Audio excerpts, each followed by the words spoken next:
नमस्कार, अफसरनामा में आप सभी का स्वागत है। मैं हूं आदित्य नामदेव। कहते हैं कि भाग्य ने जो जिसके लिए तय करके रखा है जीवन में वही होता है। बचपन में आपने क्या सोचा, युवा व्यवस्था में आपने क्या सोचा, शादी भी आपकी हो गई, लेकिन उसके बाद भी ये जरूरी नहीं कि आपने जो सोचा है वही हो। एक छोटी सी दुर्घटना या एक बड़ी दुर्घटना, एक दुर्घटना आपका जीवन बदल सकती है। आपने जो सोचा था उसके इतर जो कभी नहीं करना चाहा था जीवन में, वो भी डेस्टिनी आपसे करवा सकती है, क्योंकि डेस्टिनी ने पहले से तय करके रखा है कि आपको जीवन में कहाँ पहुँचना है।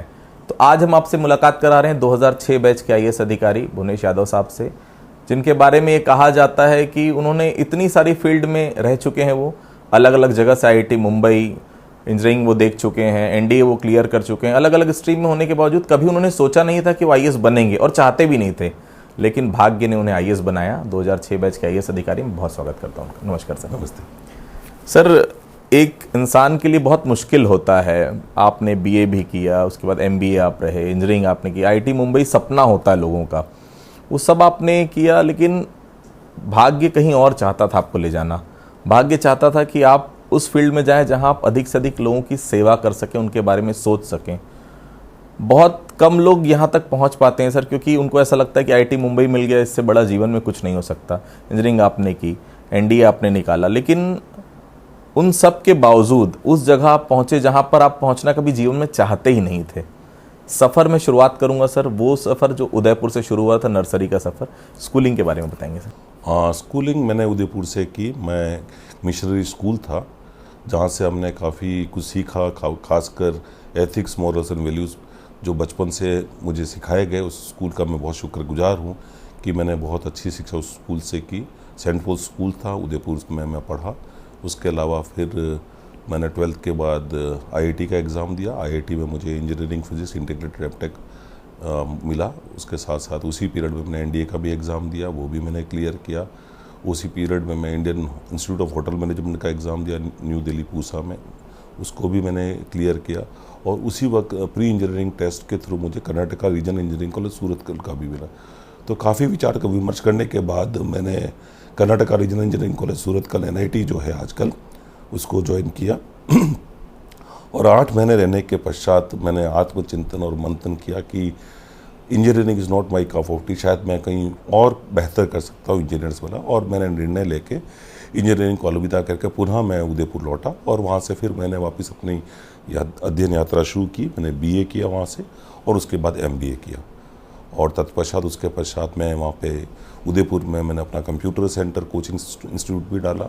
साथ में मैं बच्चों को आईआईटी की तैयारी के लिए मैथ्स भी पढ़ाता था, बच्चों को जनरल स्टडीज़ भी पढ़ाता था। और उसी पीरियड में डीलर सिलेक्शन बोर्ड के द्वारा इंटरव्यू निकले थे पेट्रोल पंप के लिए, तो मुझे डीलर सिलेक्शन बोर्ड के द्वारा आईओसी का डीलर भी नियुक्त किया गया।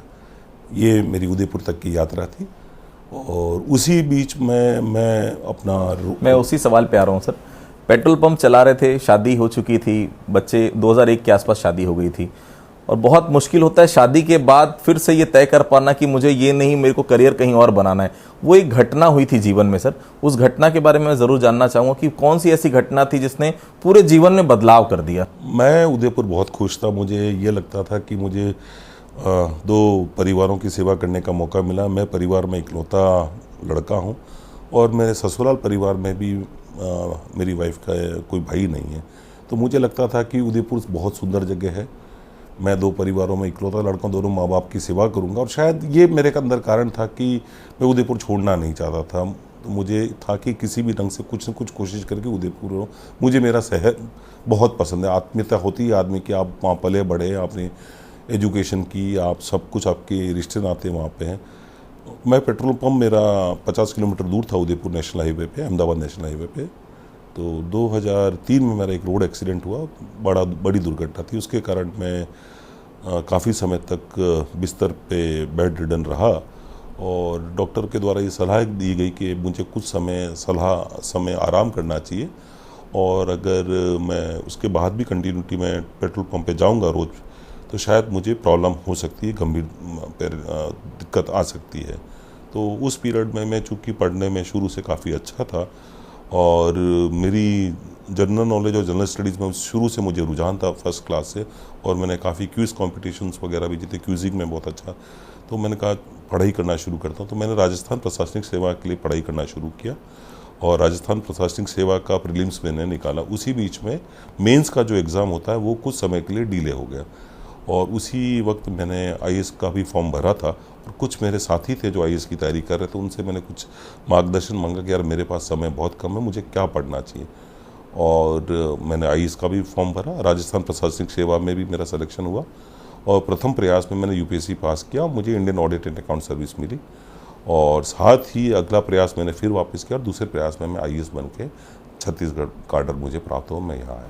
वो भुवनेश यादव जो कभी उदयपुर छोड़ना नहीं चाहते थे, वो भुवनेश यादव जिनको बचपन से ये कहा जाता था, क्योंकि आपके पिता खुद आईएएस रहे, कि आप यूपीएससी की तैयारी करिए, लेकिन आपके मन में यूपीएससी था ही नहीं, क्योंकि आपको ये लगता था कि पिता बहुत बिजी रहते हैं, लाइफ बहुत अलग टाइप की होती है, परिवार को समय नहीं दे पाएंगे।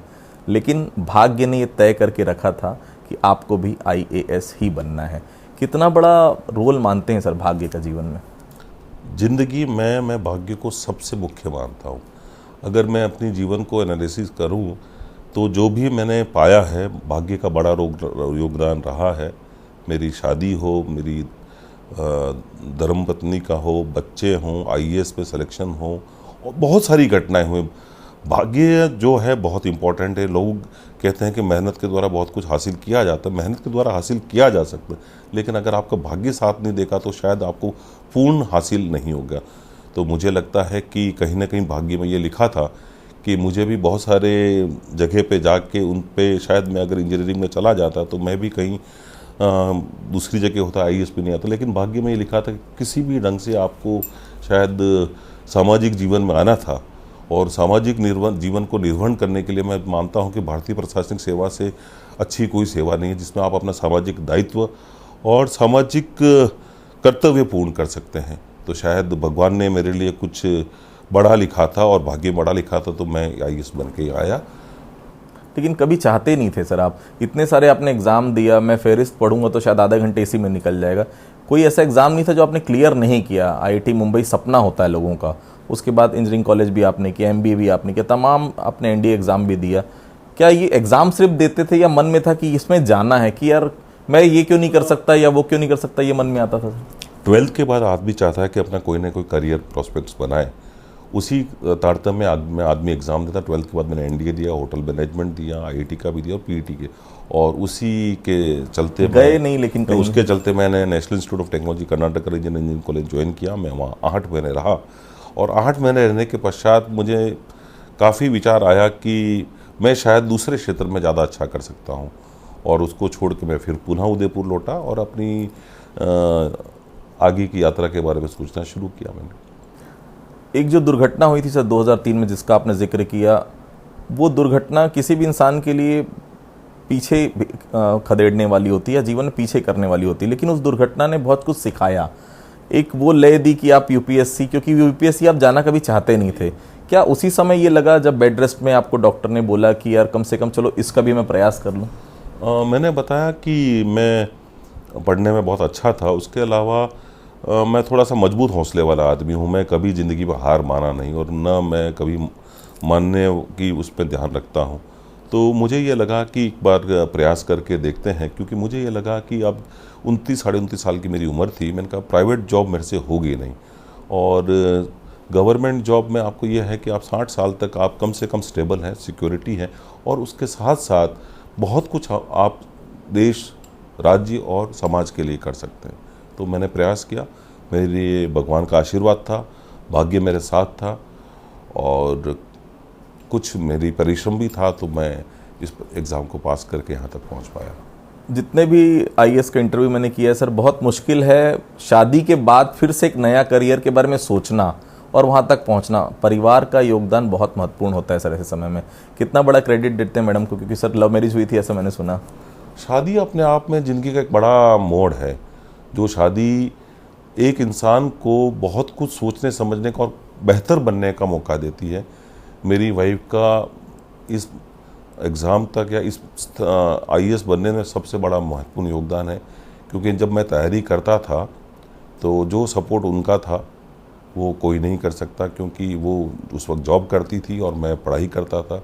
बहुत सारे लोग ताने भी मारते थे कि भाई आदमी कुछ करना नहीं चाहता, बैठा है, और वाइफ जॉब कर रही है।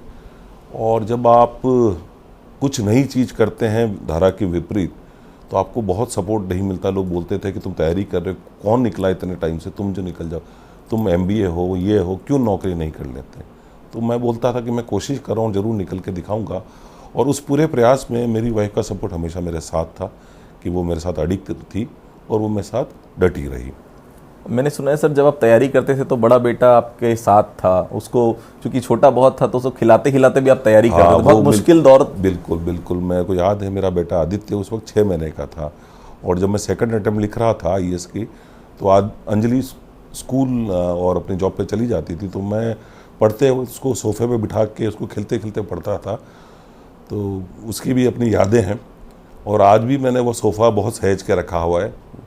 तो बड़ा अटैचमेंट है मुझे अपनी जगह से भी, और इस कारण। छत्तीसगढ़ कैडर अलॉट हुआ सर आपको। छत्तीसगढ़, बहुत कम IAS हैं जो छत्तीसगढ़ आना चाहते हैं, उस समय तो आपके पास ऑप्शन नहीं था, छत्तीसगढ़ आप आए। छत्तीसगढ़ की खूबसूरती है सर, बस्तर आप देख लें, अलग अलग फील्ड में आपने काम भी किया, ऐसा कोई डिपार्टमेंट नहीं है शायद जहां आप उस विभाग में ना रहे हों। नारायणपुर कलेक्टर का कार्यकाल आपका हर समय याद रखा जाता है, हालांकि बहुत लंबा कार्यकाल नहीं था, वो 8 महीने का था। क्या पाया वहां जाकर, क्योंकि सर आज भी नारायणपुर के लिए कहा जाता है अबुझमाड़, जिसको आज तक कोई बूझ नहीं पाया, आज भी वो अबुझमाड़ है। क्या देखा आपने नारायणपुर पहुंच के? मैं नारायणपुर करीब करीब 8 महीने रहा। मेरी कोशिश ये रही कि मैं ज़्यादा से ज़्यादा लोगों से मिल पाऊँ, संवाद कर पाऊँ, और मेरा ये प्रयास था कि मेरा जो दरवाज़ा है वो हमेशा खुला रहेगा, कोई पर्ची दे के मेरे पास नहीं आएगा। मैं ज़्यादा से ज़्यादा कोशिश करता था लोगों से मिलने की, और मुझे एक आत्मीय कनेक्ट डेवलप हुआ लोगों से। लोग मुझे याद है कितनी बार मैं पूछता था, बोले मैं 2 दिन पैदल चल के आया हूँ आपसे मिलने। एक विश्वास डेवलप हुआ, मुझे लगा कि यहाँ के लिए बहुत कुछ करने का स्कोप है। तो मेरे से जितना बन पड़ा 8 महीने के में, मैंने काफ़ी कोशिश की। राशन PDS को सुधार करने का हो, हेल्थ को सुधार करने का हो, जिला अस्पताल को सुदृढ़ करने का हो, बिजली व्यवस्था को सुदृढ़ करने का हो, पावर की वहाँ पे बड़ी दिक्कत होती थी, लो वोल्टेज की, उसको कोशिश करके हमने सुधारने किया, वो मेरे प्रयास से हो पाया।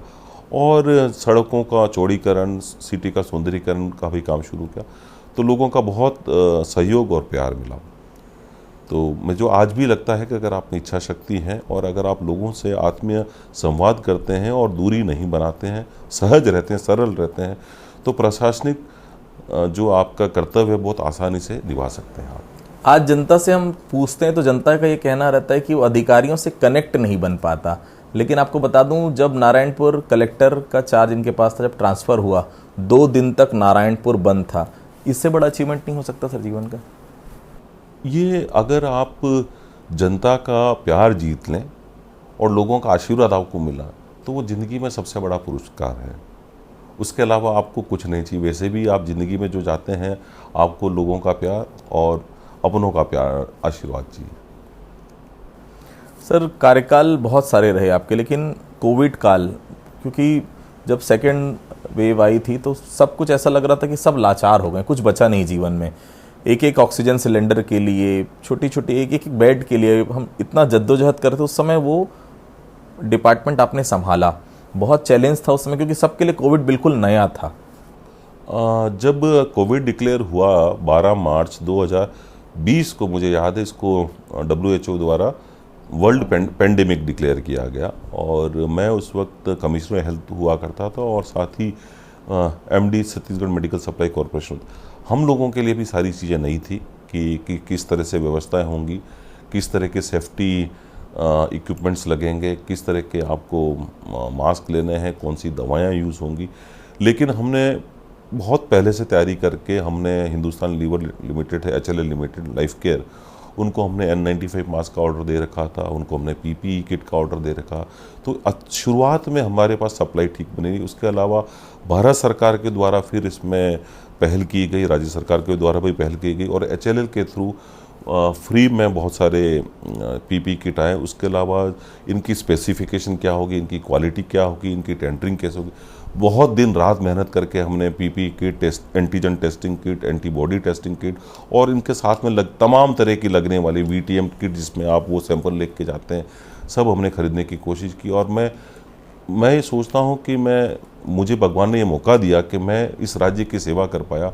उस वक्त हमने काफ़ी कम समय में काफ़ी टेंडर किए और उच्च गुणवत्तापूर्ण हमने सारी आइटम की, वो भी बहुत कम दरों पे। दूसरे प्रदेश की दरों का अगर आप कंपेयर करेंगे तो बहुत सस्ती दरों पे हमने किया।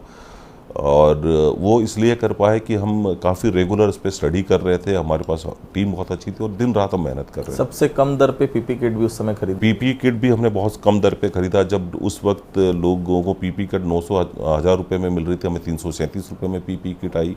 उसके अलावा जो टेस्टिंग किट थी, जो राज्यों ने 600-700 रुपये में खरीदी, हमें वो टेस्टिंग किट भी हमें 346 रुपये में आई, वो भी एक कोरियन कंपनी की।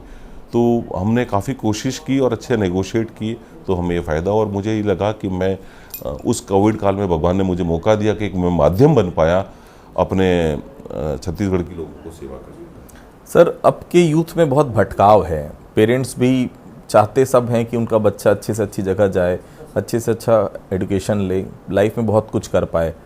कुछ कहना चाहेंगे ऐसे यूथ के लिए, ऐसे पेरेंट्स के लिए जो चाहते हैं कि उनका बेटा भी कॉम्पिटिटिव एग्जाम के लिए सेलेक्ट हो? तैयारी किस प्रकार से करनी चाहिए, क्या सोचना चाहिए जीवन में? सबसे पहले तो मैं ये चाहता हूँ कि बच्चे अच्छे नागरिक बने, अच्छे इंसान बने। माता पिता बच्चों को अच्छे गुण दें, अच्छे नागरिक को अच्छा इंसान बनाएं। और उसके साथ बच्चों से बात करके वो किस दिशा में जाना चाहते हैं, क्या करियर बनाना चाहते हैं, उस पर विचार वो करके और तय करें बच्चों के साथ मिलकर क्या करना है। मेरा तो अभी भी मत है कि अगर कोई समाज सेवा करना चाहता है और कुछ कार्य करना चाहता है, देश के हित के लिए काम कर, तो इस प्रशासनिक सेवा से अच्छी कोई सेवा पूरे विश्व में नहीं है, जहां आपको डिफरेंट अलग अलग तरीके के आपको पोस्टिंग्स मिलते हैं, अलग अलग तरह के दायित्व मिलते हैं, अलग अलग तरह के डिपार्टमेंट मिलते हैं और हर डिपार्टमेंट में आप बहुत अलग अलग तरह की चीज़ें हैंडल करते हैं और वास्तव में आप समाज सेवा और देश सेवा इस सेवा के माध्यम से कर सकते हैं। सर, अभी भी ये पेरेंट्स मानते हैं, यूथ के बीच में भ्रांति कि बिना हम कोचिंग के यूपीएससी नहीं कर सकते, हम पीएससी नहीं निकाल सकते। मैंने जितना आपके बारे में सुना और पढ़ा है, आपने कभी कोचिंग नहीं ली। सर, मैंडेटरी मानते हैं कोचिंग? नहीं, मेरा बिल्कुल मत नहीं है कि कोचिंग बिना आप नहीं निकल सकते। मेरा मत यह है कि कोई भी प्रतियोगी परीक्षा आपका परसिवरेंस और डेडिकेशन चेक करते हैं, आप में कितना मेहनत करने की क्षमता है, कितने परिश्रम करने की क्षमता है और आप कितना उस चीज़ को आत्मसात कर सकते हैं। लोग नॉर्मली क्या करते हैं, लोगों में जो गलती करते हैं, people try to read, they do not study. पढ़ना और अध्ययन करना दो डिफरेंट चीज़ें हैं। अगर आपको कोई प्रतियोगी परीक्षा निकालनी है तो आपको उस विषय पे अध्ययन करने की ज़रूरत है, पढ़ने की ज़रूरत नहीं है। और आपको रेगुलर एक कंसिस्टेंसी चाहिए, फोकस चाहिए। आप कंसिस्टेंट रोज़ आप तय करें कि मैं रोज़ 4 घंटे पढ़ूंगा, तो रोज़ 4 घंटे आपको पढ़ना ही है। और आपको ये होना चाहिए कि मुझे ये तैयारी करनी, तो आपका फिर डाइवर्शन नहीं होना चाहिए। ये एग्ज़ाम बहुत ज़्यादा आपकी मेहनत का एग्ज़ाम है कि अगर जो मेहनत करेगा वो ज़रूर इसमें सफलता पाएगा। बहुत कम समय में आपने भी यूपीएससी निकाली सर, फर्स्ट अटेम्प्ट में निकाली, सेकंड अटेम्प्ट में आप आईएएस बने। उस समय किन बातों का आपने ध्यान रखा था सर? क्योंकि एग्ज़ाम तो आज भी, जो यूपीएससी तब का था, आज भी वही है। बिल्कुल, मैंने ये बहुत इंपॉर्टेंट चीज़ होती है कि हम बहुत बार उन चीज़ों को पढ़ने में समय लगाते हैं जो हमें पढ़ना नहीं चाहिए। मैंने डिफ्रेंशिएट किया कि मुझे क्या चीज़ें पढ़नी और क्या चीज़ें नहीं पढ़नी। I adopted a very smart mechanism of studying. बहुत सारी चीज़ें मैंने पिछले 10 साल के पेपर का अध्ययन किया कि मुझे ये चीज़ें छोड़नी है, ये चीज़ें पढ़नी है। और उनमें भी मैंने चूज़ की बुक्स कि कौन सी चीज़ें मुझे कौन टॉपिक से करने। बहुत कम पन्नों में मैंने अपने नोट्स बनाए। जनरल स्टडीज़ भी मैंने बहुत मुश्किल से 2-4 किताबें पढ़ी हुई, उनके नोट्स बनाए। तो इम्पॉर्टेंट है कि हम बहुत बार अपना ये कहते हैं कि हमने बहुत मेहनत की, बहुत तैयारी की, लेकिन हम बहुत समय उस चीज़ें पढ़ने में लगा देते हैं जिसको हमें पढ़ने की ज़रूरत नहीं होती है। तो थोड़ा सा आपको स्मार्ट एनालिसिस करें, आप पिछले 10 साल के पेपर उठाएं, टॉपिक्स उठाएं, आप ये तय करें कि मुझे कौन से सब्जेक्ट में मेरी मास्टरी है और कौन से टॉपिक्स मुझे कर। तो मैं शायद इसीलिए जल्दी निकाल पाया कि मैंने बहुत स्मार्ट स्टडिंग का तरीका ढूंढा था। बचपन से पेरेंट्स और बचपन से बच्चा डिसाइड करने लग जाता है सर कि वो बनेगा क्या, बहुत जल्दबाजी हो जाती है ऐसा लगता है। क्योंकि जैसा कि मैंने आपके जीवन के बारे में सुना, आपने हर कुछ वो किया जो आप नहीं भी करना चाहते थे या करना चाहते थे, हर एग्ज़ाम आपने क्लियर किया। बचपन से डिसाइड नहीं होना चाहिए, जब समय आने पे चीज़ें सोचनी चाहिए? मुझे लगता है कि आदमी को 2 स्टेज पे कॉल लेनी चाहिए। तो 10वीं के बाद उसको क्या विषय लेना है, वो कहाँ जाना चाहता है, 12th के बाद वो क्या करियर प्रोस्पेक्ट सोचता है। अगर 12th पे वो नहीं निकल पाता है तो ग्रेजुएशन पे फिर उसको वापस विचार करना चाहिए कि मुझे अब अपना करियर किस दिशा में ले जाना है। और मेरा इतना ही कहना है कि माँ बापों को भी बच्चों को ये बताना चाहिए कि मुझे कभी कभी लगता है कि माँ बाप बच्चों के लिए बहुत अच्छा निर्णय लेते हैं। माँ बाप की बात मानना चाहिए कि वो बहुत फोरसाइटेडनेस रखते हैं। कितनी बार हमारा जो निर्णय होता है बच्चों का, वो निर्णय हमारे दोस्तों का, अपने पीयर ग्रुप के अकॉर्डिंग निर्णय होता है। लेकिन जो माँ बाप का निर्णय होता है वो बहुत एक्सपीरियंस, उनके अनुभव के अकॉर्डिंग। अगर कोई माँ बाप आपको करियर में डायरेक्शन देते हैं, गाइडेंस देते हैं, तो मुझे लगता है उनकी एक बार हमें बात सुन के उस पर भी विचार जरूर करना चाहिए। सर, आईएएस अधिकारी और आईपीएस अधिकारी के लिए कहा जाता है कि उनके पास वक्त नहीं होता, लेकिन मैंने आपके बारे में सुना है कि जो भी मिलने जाता है पर्याप्त उनसे बातचीत करते हैं, ऑफिस में भी पर्याप्त समय, मैडम से भी बात हो रही थी, उनका कहना है कि पर्याप्त समय घर में भी देते हैं। मैनेज कैसे होता है सर? सर, इसके लिए थोड़ा सा आपको जल्दी उठना पड़ेगा, थोड़ा सा होमवर्क करके जाना पड़ेगा कि आज कल मेरी कौन सी मीटिंग है, मुझे क्या तैयारी करनी है, उसकी पहले से तैयारी। और ऑफिस जाते ही 2 घंटे डेडिकेटली बैठ के आपको फाइलें करनी पड़ी। उसके बाद आपके पास पर्याप्त समय ही समय है, और आप अपने लिए भी समय निकाल सकते हैं, परिवार के लिए भी निकाल सकते हैं, और आप अपने दोस्तों के लिए भी समय निकाल सकते हैं। सर, शौक बहुत ज़रूरी है, किसी न किसी हॉबी का आपके जीवन में जुड़ा होना बहुत ज़रूरी है। उस हॉबी के बारे में अपने जीवन में बताइए। मुझे पढ़ने का बहुत शौक़ है, मुझे फिल्में देखने का बहुत शौक़ है, खेलने का बहुत शौक़ है, और उसके अलावा मुझे अपने पेट्स के साथ समय बिताने का भी बहुत शौक़ है, और मुझे ट्रैवलिंग का बहुत शौक़ है। तो कुछ न कुछ मैं करता रहता हूँ, अपने फिल्में देखने जाता हूँ, पढ़ता हूँ, अपने पेट्स के साथ समय बिताता हूँ, घूमता फिरता भी मैं काफ़ी हूँ। तो सारे शौक़ मैं पूरा कर पाता हूँ। सर, वॉइस ओवर का भी कुछ मैसेज था कि कहीं से वॉइस ओवर करने की बात? मुझे 1-2 लोगों ने बोला कि आपकी आवाज़ बहुत अच्छी है, आप क्यों नहीं इसके लिए वॉइस ओवर की कोशिश करते हैं। मैंने कहा साहब, मैं इसके लिए ट्रेनिंग दूंगा, और जब मुझे समय मिलेगा तो जब मैं ज़रूर कोशिश करूंगा। बीज निगम की भी जवाबदारी आपके पास है सर। ये शिकायत आती थी कि काफ़ी बीज जो है, करोड़ों का बीज हर साल नुकसान हो जाता है, और क्षति तो देखिए गवर्नमेंट की क्षति, सीधी बात है, जनता की गाड़ी कमाई की क्षति। उसको रोकने के लिए क्या प्रयास किए गए हैं सर? कोशिश मैंने ये द्वारा ये की गई कि आपको जो डिमांड दी जाती है एग्रीकल्चर डिपार्टमेंट के द्वारा, उसको मैं खुद अध्ययन करूं, ज़िले की डिमांड को भी अध्ययन करूं, और उसके अकॉर्डिंग मैं इतना स्टोरेज करूं कि जितना पिछले साल वास्तव में बटा था, न कि पिछले की मांग थी। और इस बार कोशिश करके मेरे को जितनी उन्होंने डिमांड दी थी, मैंने उसका 65% भंडारण ही किया। बाकी मैंने व्यवस्था करके रखी थी कि अचानक अगर ज़रूरत आएगी तो मैं उसको उठाऊँगा। और चूँकि वास्तव में मैं जो भंडारण किया था उतना ही आसपास ही वितरण हुआ, और उतने ही मुझे लगता है कि वितरण होने की संभावना थी। तो मैंने पहले से एनालिसिस किया था कि 100% की बजाय थोड़ा सा आप स्मार्ट वर्क करके पिछले 4-5 साल के एनालिसिस कर लें कि कितना आपका बचत होती है और कितने की डिमांड होती है। तो इस बार मुझे लगता है कि बिल्कुल ही कोई बचत नहीं होगी बीज की, और बीज निगम को 1 रुपये की भी हानि नहीं होगी। पिछले 16 साल में लगभग 2 दर्जन बार तबादले, या तबादले में कहूँ, या कह सकते हैं कि उतनी जगह काम करने का नया मौका, जैसा भी आप सोचें उसके लिए पॉजिटिव सोचना है तो वही है कि उतनी अलग अलग काम करने का अलग अलग मौका भी मिला आपको। चैलेंजेस हर तरफ हैं, क्योंकि बहुत कम समय आप सब जगह रहे हैं सर, ज़्यादा लंबा टेन्योर नहीं रहा, लेकिन अलग अलग वैरायटी ऑफ वर्क्स अगर मैं कहूँ तो अलग अलग जगह काम करने का मौका भी मिला। बहुत किस्मत वाले होते हैं प्रशासनिक अफसर जिनको इतने वेरिड एक्सपीरियंस और अलग अलग डिपार्टमेंट मिलते हैं। मैं खुश किस्मत समझता हूँ अपने आप को कि मुझे ग्रामीण विकास के क्षेत्र में भी काम किया, मैंने नगरीय प्रशासन के क्षेत्र में भी काम किया, मैंने 2 कॉरपोरेशंस का मैं एमडी रहा। कॉरपोरेशंस का एमडी रहना अपने आप में चैलेंज है कि आप कॉरपोरेशन के एक एमडी हैं और आपको पूरे कंपनी के तौर पे, जैसे एक प्राइवेट आदमी चला व्यवसाय करते हैं वैसे ही आपको व्यवसाय करना है, आपको पूरे लाभ और हानि का देखना है। तो मुझे बड़ी खुशी मिलती है कि मैं दोनों कॉरपोरेशन में हमेशा अपने कॉरपोरेशंस को प्रॉफिट में ला के छोड़ा, और कम से कम मैंने कॉरपोरेशन की हानि दी हुई है, और समय पे मेरे कॉरपोरेशन के लोगों की मैं सैलरीज इंश्योर करता हूँ कि सैलरीज मिले। साथ साथ एग्रीकल्चर क्षेत्र में भी मुझे काफ़ी काम करने का मौका मिला। मैंने हॉर्टिकल्चर का भी मैं डायरेक्टर रहा, मैं मंडी बोर्ड भी देखा, बीज निगम भी देखा, कोऑपरेटिव सेक्टर भी मैंने देखा, ग्राम उद्योग को भी मैं रहा, नज़दीक से मैंने देखा, उच्च शिक्षा भी मैं देख रहा हूँ, महिला बाल विकास को भी देख रहा हूँ, समाज का। तो 16 साल की नौकरी में इतने डिपार्टमेंट और इतने अनुभव, मैं तो खुशकिस्मत मानता हूँ कि सरकार ने मुझे इतना मौका दिया ताकि मैं अपने आप को भी एनरिच कर पाया, और अपने अनुभव से मैं कोशिश करता हूँ कि राज्य सेवा में मेरे जो भी बन पड़े मैं अच्छे से अच्छा करूँ। मैडम भी एमबीए रही सर, आप भी एमबीए रहे हैं, उस समय मैम शायद जॉब भी करती रही, अब कैसा साथ उनका रहता है जीवन में सर? वो बहुत खुश हैं कि वो होम मेकर हैं, और उनकी पहली शर्त थी कि जिस दिन तुम्हें जॉब मिलेगी मैं अपना घर संभालूंगी, तुम अपना काम संभालो। तो वो अपना एंजॉय करती हैं घरेलू जीवन, and she is very happy. Sir लगभग सभी डिपार्टमेंट में आप रहे, क्या ऐसा कोई ड्रीम है कि इस डिपार्टमेंट में और कुछ करना बाकी, उस डिपार्टमेंट में रहना चाहते हैं, ऐसा कुछ कभी लगा सर? मेरा ये ड्रीम है कि डिपार्टमेंट देना सरकार का विशेष अधिकार है। मेरा ये है, सोचता हूँ कि जो भी मुझे कामकाज दिया जाए मैं उसको पूरी ईमानदारी से, कर्तव्य परायणता से पूर्ण करूँ और समय सीमा में पूर्ण करूँ, ताकि जो सरकार की सोच है वो क्रियान्वित हो और लोगों को फायदा हो। मेहनत और भाग्य अगर 100% है तो कितना परसेंट आप मेहनत को दे रहे हैं और भाग्य को दे रहे हैं?